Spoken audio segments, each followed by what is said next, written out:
Well, my name is Dustin Fiore. I'm one of the other co-chairs. First, I just wanted to thank everyone, Green Party members and panelists as well for joining us today.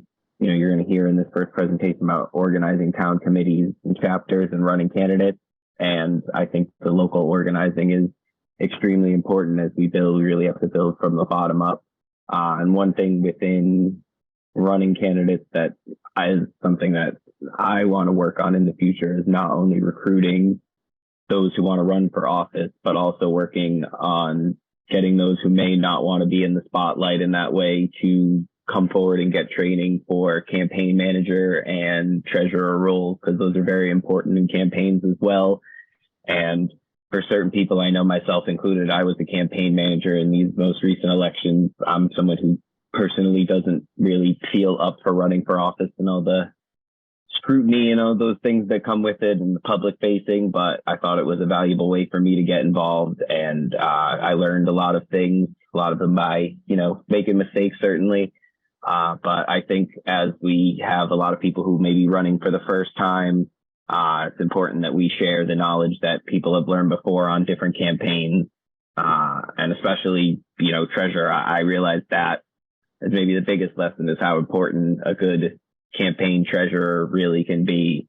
Although those may not be the most glamorous positions, they're really essential to running successful campaigns. So I guess my maybe pet project over the next year or so is to try and cultivate ways that we can prepare not only candidates for the next cycle of elections coming up, but also the support staff that they need to be successful. So with that being said, I will pass over to our first panel here about organizing town committees, chapters, and running candidates. Our presenters are going to be David Bedell, Doug Larry, and Ronald Stuller. Anyone who's been around anything having to do with the Green Party in the last 5 years should know extremely well who they are. So rather than get into their extensive resumes, I'll pass it over and they can do some brief introductions if they would like, and we can get started on our first panel. So thank you, everyone. I guess I'm just introducing this panel a little bit. Doug has been our numbers person for many years, keeps track of who's green, who we lost, who we gained, what towns we're doing well in. David has done a whole lot of finding candidates to run in races where the two-party system might just be a one-party system, which is what's worse than a two-party system is a one-party system. So I'm going to share my screen. We kind of have a PowerPoint here. And so this is kind of called political organizing outside the major parties. People who are in the major parties often might know a whole lot about organizing, but often know very little about what it's like to organize outside of the Democrats and Republicans. And I think many Green Party candidates and other minor party candidates over the years have really kind of suffered the learning curve. So it's divided into 3 parts, creating minor party town committees, and Doug is kind of going to walk us through that. Running candidates for office, and David is going to do that part, and I'll do the part on Green Party chapters. And if anyone has questions during any parts, put them in the chat and we will try to get to them. So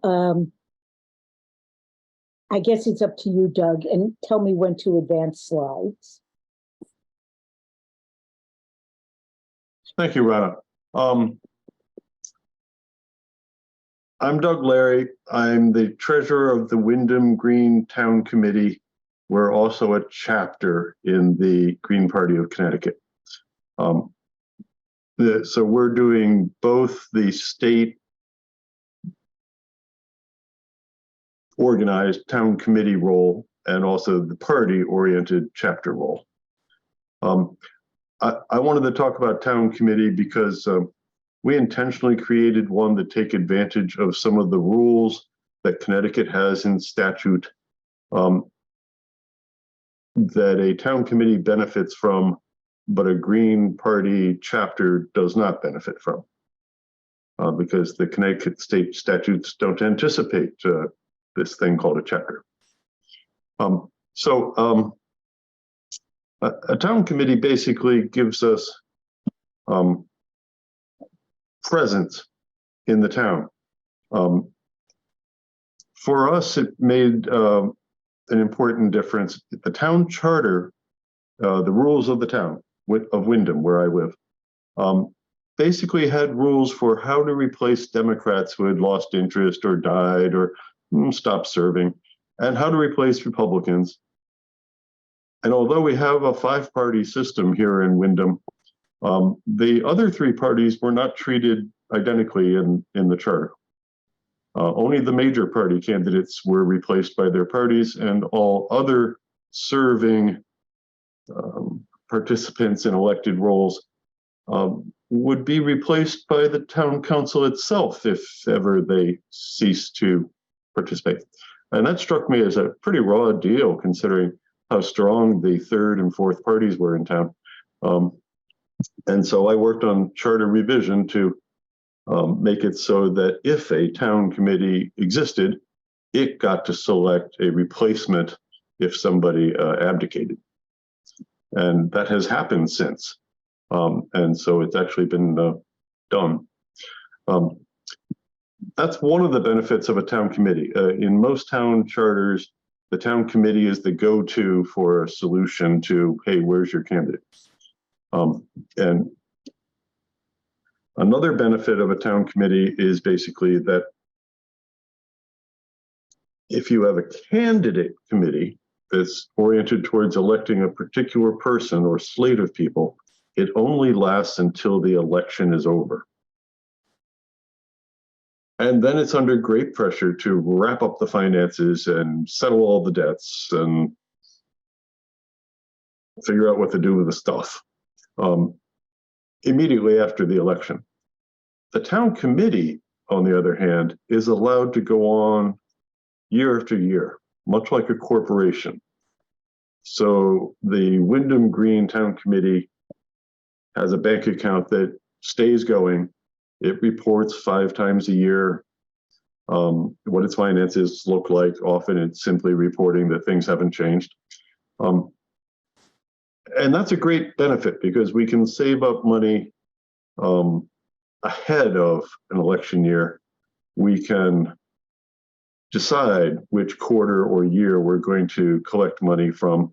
There are limits on how much a person can donate, and if you can split their donation over 2 different years, that can be attractive. We don't have many people who can afford to donate at the maximum allowed in a year.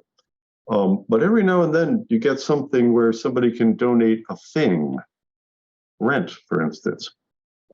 And that does make it very convenient to be able to split it over 2 years, because some things are terribly valuable. Space, for instance. And so rental space was one of the first things we split over 2 years. Well, gee, you know, we need a few months in this year and we need a few months in that year. So a town committee basically makes you more organized than just a candidate committee, and it's not a lot more work. It's steadier.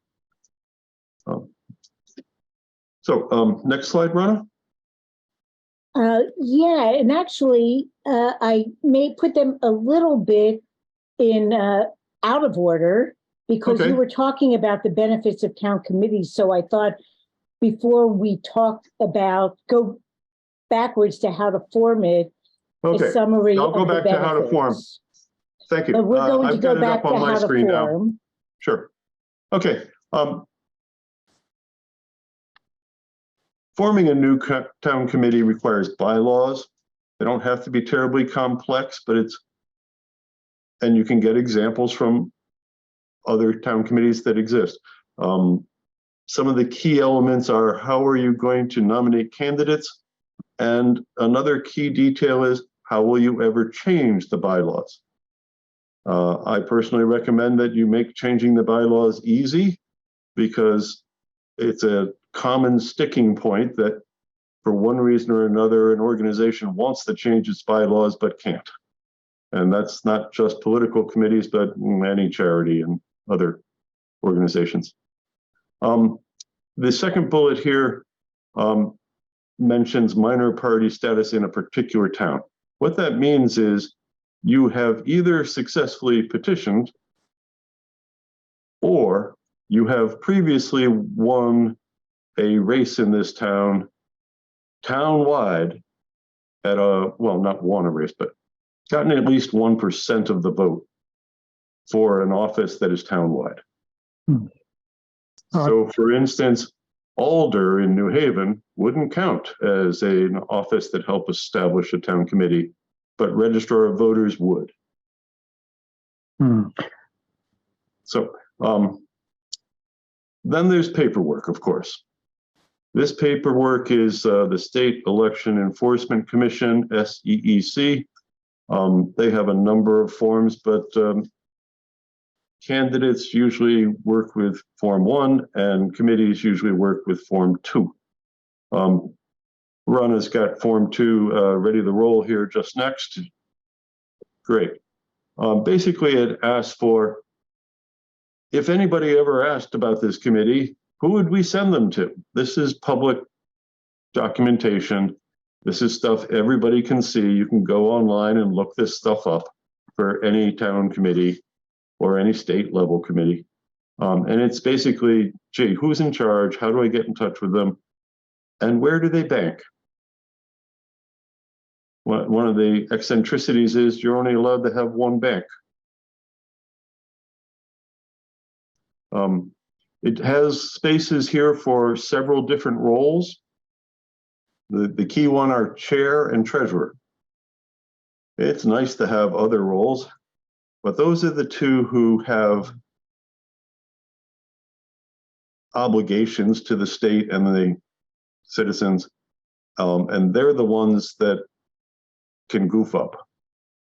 And so those are pretty serious roles. State Election Enforcement Commission has a great online website. They have more helpful staff than is common in government. A fairly impressive group, but when they get upset with you for not filing paperwork or for deceiving the universe, they can feel harsher. But they're pretty good about answering their phones and answering questions. Rana and I have both had some opportunities to chit chat about details that we can't find in statutes, but somehow keep coming up. Of course, the one thing to remember too is if you mess up, they can also fine us. Yes, obligations come with penalties. Yes. Generally, treasurer is the hardest role. It requires skill. Nobody appreciates the role. That's the person who's always asking for, where's your darn receipt? How come you spent money without telling me? And technically, the treasurer is supposed to control the spending. But this gets you stuff that you won't have if you just have a candidate committee. This lets you carry money forward to the next year, and that and the respect you get in town hall are very different than just being a candidate committee. We get space we didn't get before, meeting space and such. It's worthwhile in my opinion. If you need help with SEEC2, you can of course ask them, or you can be in touch with me.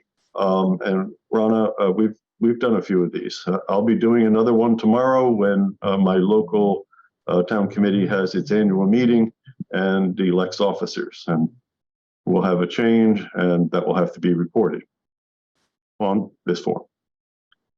And I just wanted to add that right now there are 2 Greentown committees in the state of Connecticut, one in Wyndham and one in New London. And both of us are also chapters of the state party. There's a 3rd page here it's not really relevant to town committees. Well, it can be. Having a deputy treasurer is something that town committees can have and probably should have if the treasurer is incapacitated. It's nice to have someone else who knows what's going on, who can start reporting to the state without having a gap in the Right. transition. The detail here is that at the state Election Enforcement Commission website, the chair can name people who will be able to file the reports. Those are the treasurer and any clerks, as they call them, that the chair mentions and sets up accounts for. Without that, you get exposed to the risk that the treasurer is temporarily incapacitated or on vacation or away, and nobody can submit a financial report, and that gets messy. So I recommend having more than one person already listed at SEEC with an ID and a password who can get in and file the paperwork. The good news is it's easier than TurboTax. The online stuff adds up all the numbers pretty well. The questions are just as confusing as an average tax return. But after the second or third one, you can pretty much sail through in a few hours. But it's worthwhile. Next up, we'll be talking about running candidates in local elections. I think you covered everything Oh yeah, and so I'll actually stop sharing for a second so that David can just talk for a little bit to start with about the finding candidates. First, I just wanted to ask Doug to clarify one point he made, and that was about for a town to have minor party status. You said it could be because you're petitioning or because you previously ran a candidate. So is that correct that you could form a town committee at the same time that you are petitioning to run for office in that town? Well, many have, but that's not quite how it's written in statute. If you're petitioning for the first time, there's a form where you're basically saying, here's the name I want to run under. And you name people who are going to be able to nominate you. Essentially, you name the committee. It's not yet a town committee in the pure sense that, it has financial standing and legal standing, but it serves the point that Secretary of State needs. Who will I believe when your endorsement letter comes in? So as you begin petitioning, if you're petitioning, say, under the Green Party name or the Purple Party name, you will have already established with them on another form, here's who is entitled to endorse us. Yeah. And use that essentially once, because after you've run once, you're established. Yeah, I'm just wondering for the benefit of anyone who wants to form a new town committee in the near future.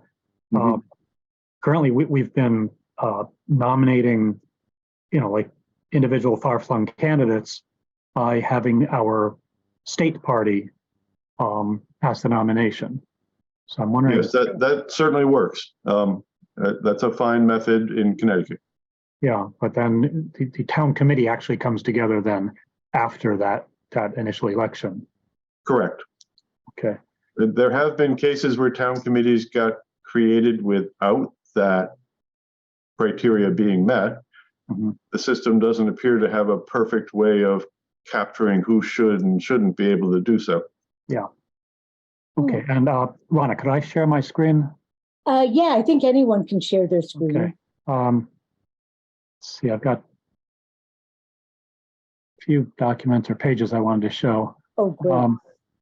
So let me start with this map that I know I showed people earlier. This is just one that I hand colored in from an old outline map that I found around the house. Map of Connecticut.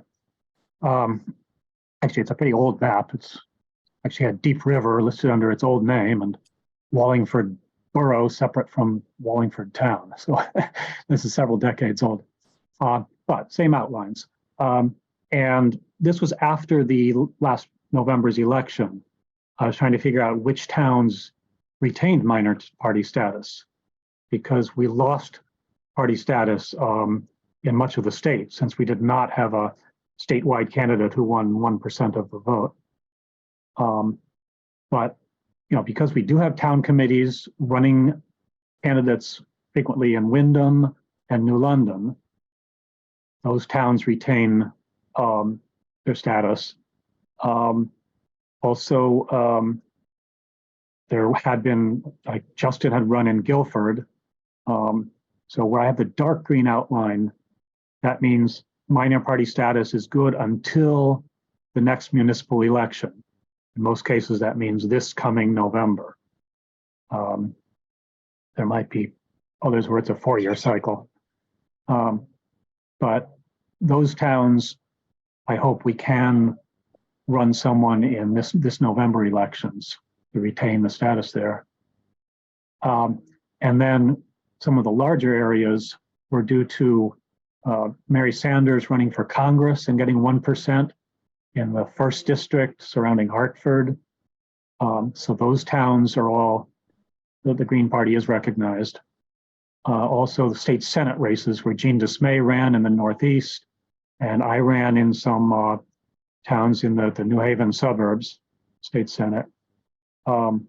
So those are good for until the next state or federal election, which would be 2024. Anywhere else, it's still a little puzzling. I think the registrars of voters are within their rights to not recognize any registered green in those towns. They could just say, well, they say they're green, but they're really only unaffiliated because we don't recognize the Green Party. And I'm not sure to what extent this has been happening in reality.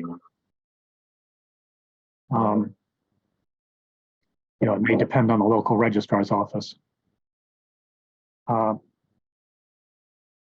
those towns would require some extra work to get back the minor party recognition. One thing, a detail Doug made, which I was unclear about, and maybe Doug confirmed it with the Secretary of the State, and that's if someone runs like for a single ward in Waterbury or in New Haven, as David Augusta said, in one alderman's ward or city council district, does that not get recognition for the whole town? It does not. I talked to one of the attorneys at the Secretary of State's office a couple weeks ago, just because I thought this question would come up today. And they seem to have the most restrictive interpretation possible, that a single ward or a single RTM district did not provide it because it had to cover the whole town. But the other thing that they said also did not count towards forming a town committee, though it might count towards whether someone can register green, is if you have a legislative district in which a town is completely encompassed, like Wallingford and the district you ran in, David, last year, that because it's a legislative race, that also doesn't help you get minor party, a town committee status in Wallingford based on your results. Sadly, they said only municipal elections, not legislative or statewide elections, and it has to be for the whole town, which is quite restrictive because in towns like New Haven, other than clerk and registrar of voters and mayor, there really aren't any elections that qualify for the type that would qualify us for a town committee. We do have that status because in 2020, a candidate of ours got 1% in a vote for Register of Voters, and it's a 4-year term. Oh, So that's good till 2024. okay. So actually New Haven, New Haven should be But until- okay until 2024, 2024, okay. based on Paul Garlinghouse's run. Yeah. But any of the races for Alder don't count. So I'm really hoping that either this year someone will run for like city clerk, or what would be easier, because there's already ballot access, is someone running for registrar next year. All right. So as I understand it, then there's really two different functions here. In these towns that I've shaded green because of a congressional race or a state legislature race, that does not help toward forming a town committee. It only helps toward keeping your green voter registration. Apparently. Yeah. So when you say the Green Party is recognized as a minor party, well, it's recognized for one purpose, but not another. Yeah, I get this is complicated. All right. So if someone chooses to run, and over the years, I've been a member of the Green Party since Ralph Nader ran back in 1996, but I really started recruiting and trying to help out other candidates around 2002, 2003, mostly in Fairfield County. And I was just looking for people who might represent the Green Party, whether or not they were already members of the party. And my recommendation is to just cast your net wide for any local activist, someone who's working on a social justice issue or an environmental issue. They may not have an all-around progressive agenda that they're educated in, but if they're very knowledgeable, for example, in the nuclear energy issues, or in toxic waste issues, or the Black Lives Matters, or LGBTQ issues. If they're a leader or very knowledgeable and they have a passion to advance that cause, that I think is a good and sufficient reason to encourage them to run as a green candidate. Making sure that they recognize our general principles and don't speak out against them. Maybe they just don't understand those very much, but let them talk about the areas where they have expertise and push for at least one of the issues or platform points that we support. I think that's a good strategy in recruiting candidates. Of course, you can go through the voter list to find out who's registered green in a town, but for the most part, I've found those people are not people who want to speak out in public. They don't want the attention. They may be sympathetic, they may vote green, but they're just like rank and file members. You can't expect them to step in and run for office. Although in some cases they have, like in Deep River, there were only 2 registered Greens, and sure enough, we got one of them elected as a registrar of voters, even though not on the ballot, but as a write-in candidate. So, yeah, it is possible to find people who present a good face for the Green Party. All right. Then you've got the job of petitioning. And so I think many of us have had practice petitioning for the presidential election or the recent gubernatorial campaign, or maybe just a local candidate. And I know we're always looking for public events like farmers markets and festivals. And I think in the past, some of us have compiled lists. Maybe Rana did that, ask people to recommend public events. I've got a recent list here, which this is the CT Voters First organization. They are getting active, trying to go to events where they can promote ranked choice voting.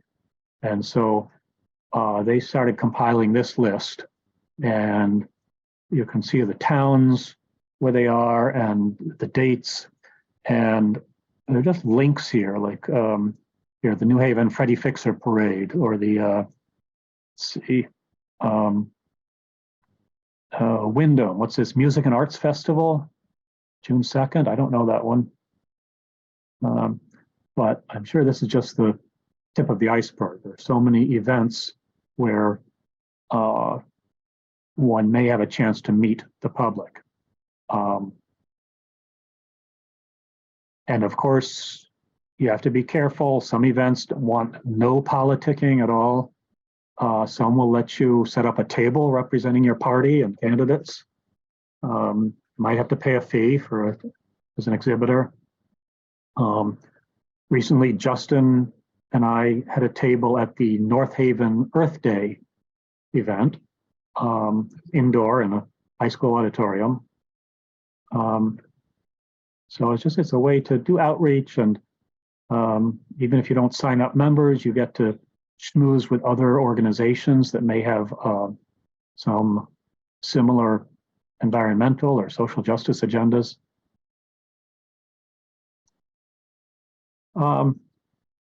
Last couple of times that I've petitioned, in 2020, I petitioned for Justin Paglino to get on the ballot for Congress. And then in 2022, I petitioned for myself to get on the ballot for state Senate. And I ended up finding one best place was in front of the Wallingford post office.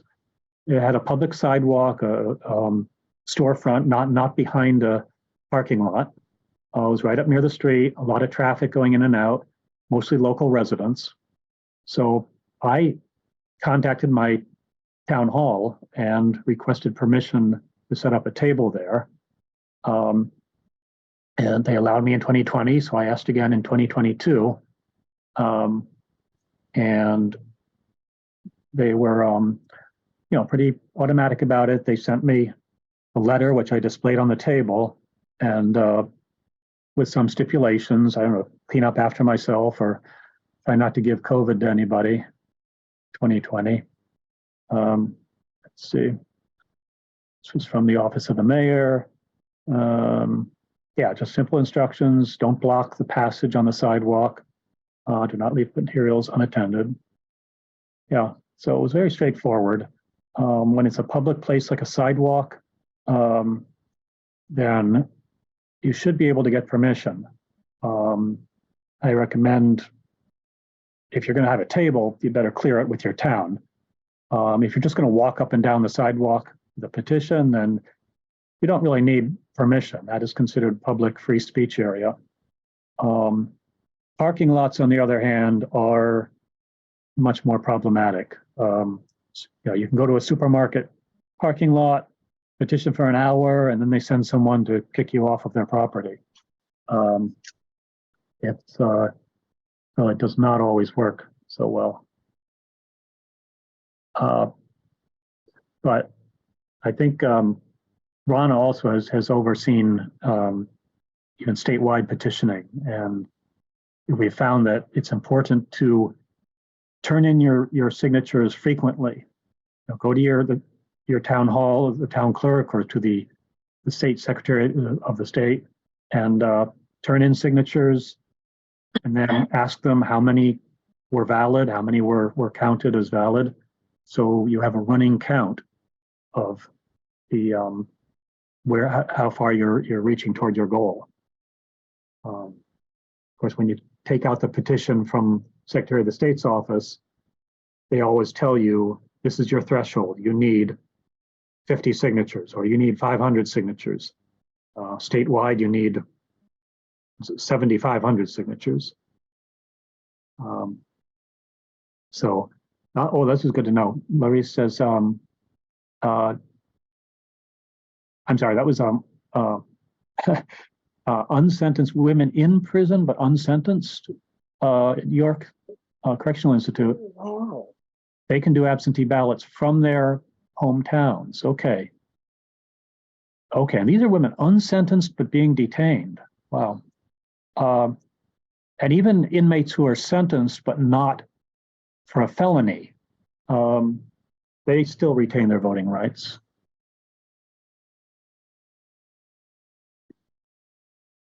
So, yeah, there's a lot of places to campaign.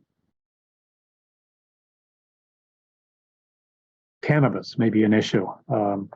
Yeah, that's we've had candidates who were like Cliff Thornton, who was primarily a drug legalization advocate. So I think I'm going to turn it back to Rana and let her share some of her experience. Oh, great. Does anyone else have questions? And the issue of the people in prison, that might come up in the afternoon session as well. But I think it's really important that we think about how to enfranchise as many voters as we can, because it really has been a huge issue. I'm going to share my screen and just show what the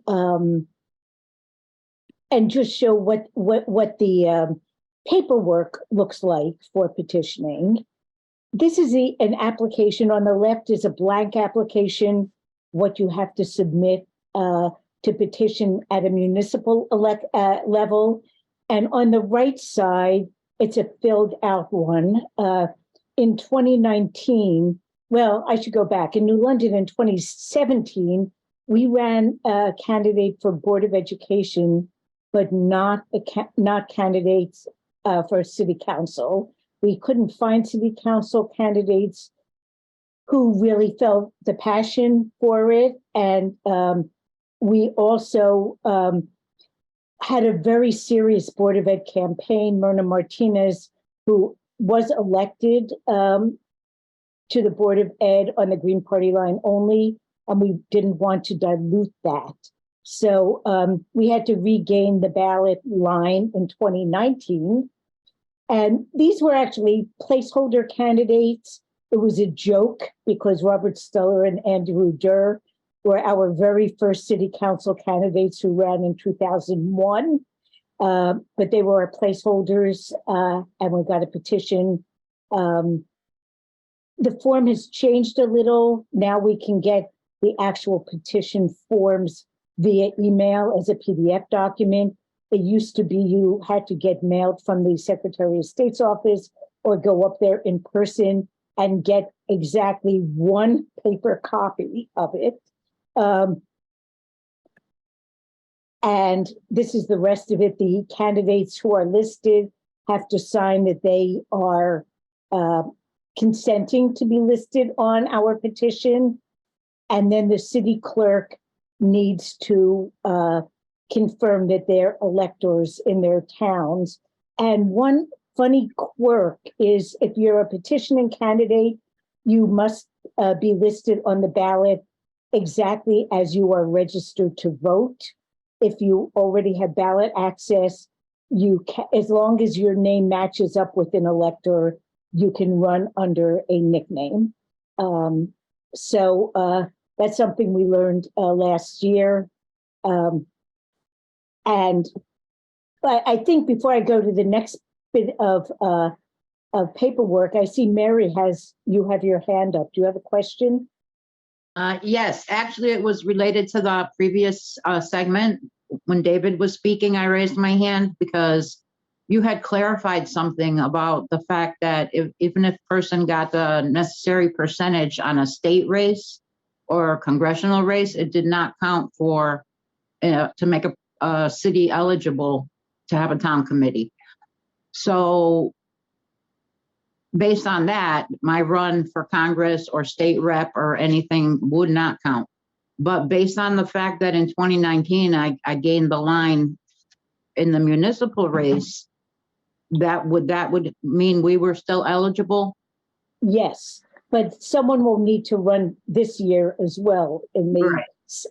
in a municipality wide Right. local race. But yes, you're correct that you're running for state rep or Congress doesn't do anything. And I even used, when I spoke to the Secretary of State's office, I even asked them about Wyndham in specific. The boundary of their state rep district is exactly the same as the town boundary. And I made a point of asking if that was also the case, that if someone got the 1% in the state rep race in Wyndham, that has exactly the same as the town boundary for its district, would that count? And I was told, no, it does not. Okay, so as long as somebody runs this year, we would be able to do Yeah, that in a town, over the next 4 years. It would be valid. as long as they're 4-year terms, yeah, it depends on the term of office, but yeah. Yeah, All right. now Mary's previous race, Mary, you said 2019, that was in a city council district? Everything's At at large. large, Well, it is all at large. Okay, so you were citywide. so that keeps us okay until election day this year. Okay, this is what the actual petition forms look like. This is for the petition forms we got for that same race that I showed the application for, but it's a blank form. This is back actually before pre-COVID, when we got the one sheet. So the front, we gather signatures. The back, the circulator has to sign. The circulator has to be an elector in the state of Connecticut. Does not need to live in the town, I do not believe. They have to sign, and it's got to be notarized or certified by a justice of the peace or an attorney or a notary public. And many Greens have around the state have become justices of the peace in order to make it easier to be able to certify petitions in your town. And here are here's a filled out one that Doug provided from Wyndham. They had to do some petitioning last year, 2 years ago because of some term changes. I don't know, some charter changes in positions.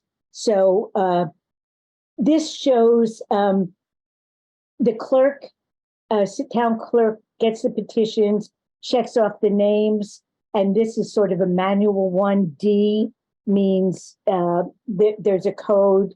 People might be rejected because they're not registered, because they signed twice, because it's not legible. And here it says voter is in the wrong district. That's another reason something can be rejected if it's in a district race. And I just wanted to show that some city clerks will do this tally manually. In New London, our city clerk does it online. And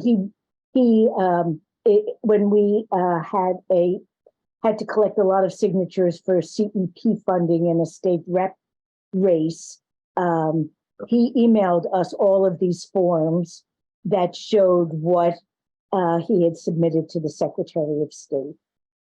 And, what was accepted, what was rejected. And I'm guessing most of these others were people who were lived in the wrong district. So that is just something. If you're doing a local race and only turning in under 100 signatures, the city clerks will probably tell you, and you don't really need all this backup. But sometimes when it's really higher stakes, you will want to be in very close contact with your town clerk as the numbers come in. And okay, this is sort of the next part. When you petition for to run as a Green Party candidate or any minor party candidate, you need 2 certifications. You need to get enough petition signatures, plus the party needs to separately endorse the candidate to run on their line. And they're very strict about this. So the city clerk and the Secretary of State both need to get copies of the notice. If you have petitioning candidates, all the paperwork has to go to the Secretary of State. It's a wise idea to copy your city clerk also, so the city clerk knows, town clerk knows what's going on. In the past, we have often put print ads in the newspaper that you can see here on the bottom left. We gave a notice letter more than 5 days before to both the city clerk and to the Secretary of State. And this is the endorsement letter. It needs to have the candidate's signatures on them because that is an indication of their consent to be on the line, even if they already really gave their consent on the petition application. They need to give their consent a second time. And it seems a little heavy-handed, but they enforce it. So, Rana, can I ask a question? sure. Can this endorsement come from a party chapter, or does it need to come from an entity that is registered with the state? It can come from a party chapter. The funny thing is that depending on what your party rules are, you can hold the meeting however your party rules say. So if our state party rules give local chapters the power to endorse their own nominations, let's say the Greater Hartford chapter endorsed Michael Oratotti in 2021, because the state party rules allow that. So the secretary of that chapter or the person who was presiding officer at the meeting can do that, or the state party can also do it. They don't really care so much where the endorsement comes from.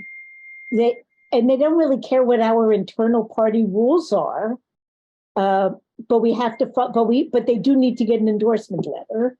And like in this case, ironically, the city council, the Secretary of State claimed that they did not receive this letter, and the city council candidates, because they were placeholders and replaced, the replacement candidates were on our ballot, but Frida Berrigan for mayor had to run as a write-in because they said they didn't get the notification. But they were all on the same, and these two were okay. So sometimes you just, I don't know, but that's an endorsement letter.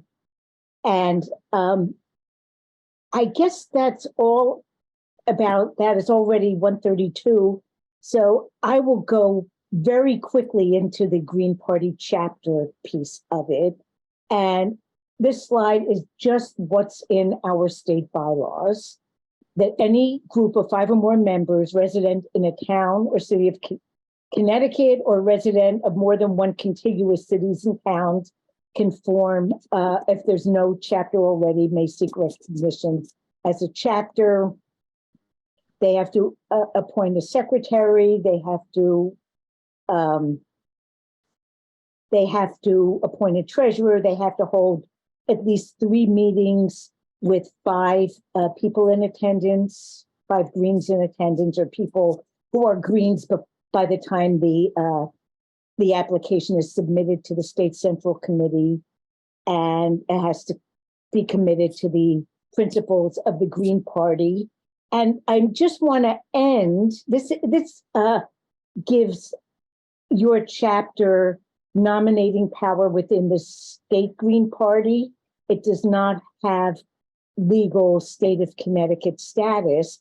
But I just want to add quickly, if I can, if they'll let me advance, that a couple of years ago, we determined that any 16-year-old who is a resident of Connecticut but may not register to vote, either because they are not 18 years old, may not be able to vote because they're not citizens, because they're immigrants.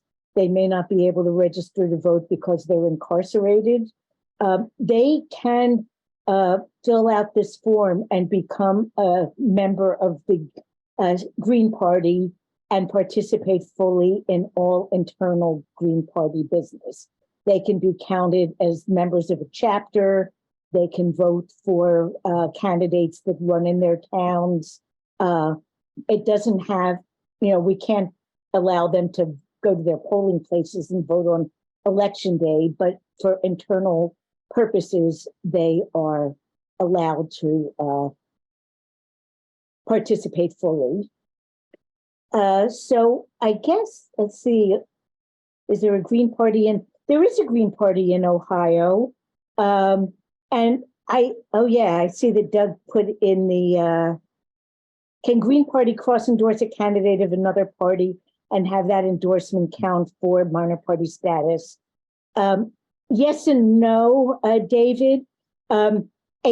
When a Green Party candidate is running for the first time for a position and petitions, they may not cross-endorse.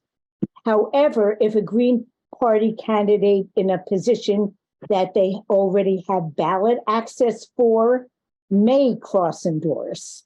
The rule is that in the last statewide election, the minor party has to have gotten at least 15,000 votes to allow that unrestricted cross-endorsement. So, so the answer is sometimes, but not if it's an election that we have to petition for the ballot line. And I guess that's it for this segment. I don't want to take up too much time.